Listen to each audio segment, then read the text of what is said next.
AITA for not letting my stepson move back in after he pranked me. I, 48M, have been married to my wife Karen, 45F, for 5 years. She has a son, Dylan, 22M, from a previous relationship. When Karen and I first got together, one of my biggest concerns was how my relationship with Dylan would play out. At the time, he was 17 and in high school, and let's just say he wasn't thrilled about his mom remarrying. It wasn't easy in the beginning. Dylan wasn't outright rude or mean, but he was distant. He'd roll his eyes when I tried to bond with him, would respond in one-word answers if I asked about his day, and would always find an excuse to leave the room when it was just the two of us. I understood. His dad wasn't in the picture much, and he probably felt like I was trying to replace him. But over time, I thought we'd made progress. I helped pay for his college tuition because I wanted him to succeed. Karen and I even went without vacations for a couple of years so we could save up enough to support him through school. I never made a big deal about it because, to me, that's what family does. When Dylan graduated this past spring, Karen and I were proud of him. He didn't have a job lined up yet, but that's pretty common for new grads these days. Karen and I agreed that he could move back in with us while he job hunted. We figured it'd be a few months tops. At first, things were fine. Dylan was mostly respectful. He kept to himself, but would join us for dinner sometimes.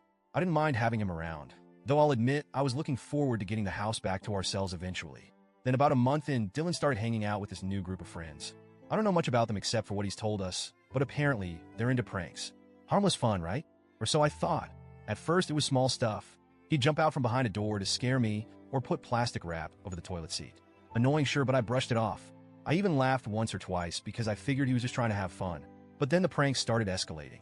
One night, he replaced the milk in the fridge with some weird green liquid that looked like sludge. I didn't realize until I'd poured it into my coffee. When I confronted him, he burst out laughing and said, "Relax, it's food coloring. It's funny." Another time, he filled the hallway with dozens of balloons. It took me over an hour to clean it up just so I could walk to my office. Again, he laughed it off, saying, "Come on, it's harmless." I started to get annoyed. I work from home as a project manager, and my job is demanding. I have deadlines, meetings, and clients who expect me to deliver top-quality work. I told Dylan that while I appreciated his sense of humor, I needed him to be more mindful of my space and time. He said he understood, but I could tell he wasn't taking me seriously. Then came the prank. 2 weeks ago, Karen went out of town to visit her sister for a long weekend. It was just me and Dylan at home. I had a massive presentation scheduled for Monday morning, a project I'd been working on for weeks. It was one of those make-or-break moments for my career, and I was determined to nail it. Monday morning, I woke up early, had my coffee, and went to my home office to do some final prep. But when I opened the door, I stopped dead in my tracks. Everything, and I mean everything, in my office was wrapped in duct tape. My computer, monitor, keyboard, mouse, files, pens, even my chair. Layers upon layers of duct tape. I just stood there, staring, trying to process what I was seeing.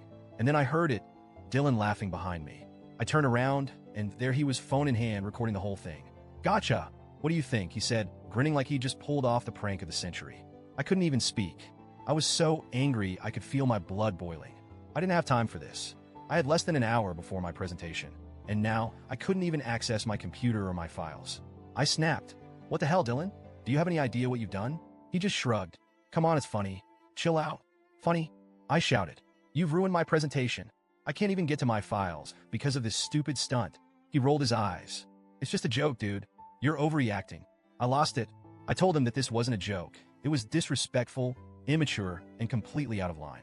I spent the next 20 minutes frantically trying to cut through the tape. Some of my files were ruined, and I barely managed to pull together enough to scrape through the presentation. After the meeting, which didn't go well, by the way, I confronted Dylan again. I told him how much stress he'd caused me and how disrespected I felt. He just shrugged and said, "It's not that deep. You need to lighten up." When Karen came back that evening, I told her everything. I expected her to back me up, but instead, she said, "He's just a kid, honey. He made a dumb mistake. You don't need to blow this out of proportion." I couldn't believe what I was hearing. "Karen, he's 22. He's not a kid. He's an adult who should know better." And this wasn't just a dumb mistake. It was deliberate and thoughtless. We argued for hours. I told her that I couldn't live with someone who had so little respect for me or my work. She said I was being too harsh and that I needed to give Dylan a second chance. But here's the thing. This wasn't the first time Dylan had disrespected me. It was just the first time it had real consequences. I felt like if I let this slide, I'd be telling him that it's okay to treat me like a joke. So I told Dylan he needed to move out. I didn't care where he went. He could stay with his friends or get his own place. But I wasn't going to let him live under my roof anymore. He packed his things and left the next day. He sent me a text a few days later, apologizing, but it felt half-hearted. Like he was only saying sorry because Karen told him to. I replied, "I appreciate the apology, but I still think it's best for you to stay somewhere else. Now, Karen is furious with me. She says I'm overreacting, that I'm putting my pride above family, and that I'm driving a wedge between her and her son. I tried to explain that this isn't about pride, it's about respect. But she doesn't see it that way. I'm starting to wonder if I'm the problem here. Am I being too harsh? Should I let Dylan move back in? Or was I right to draw a line in the sand?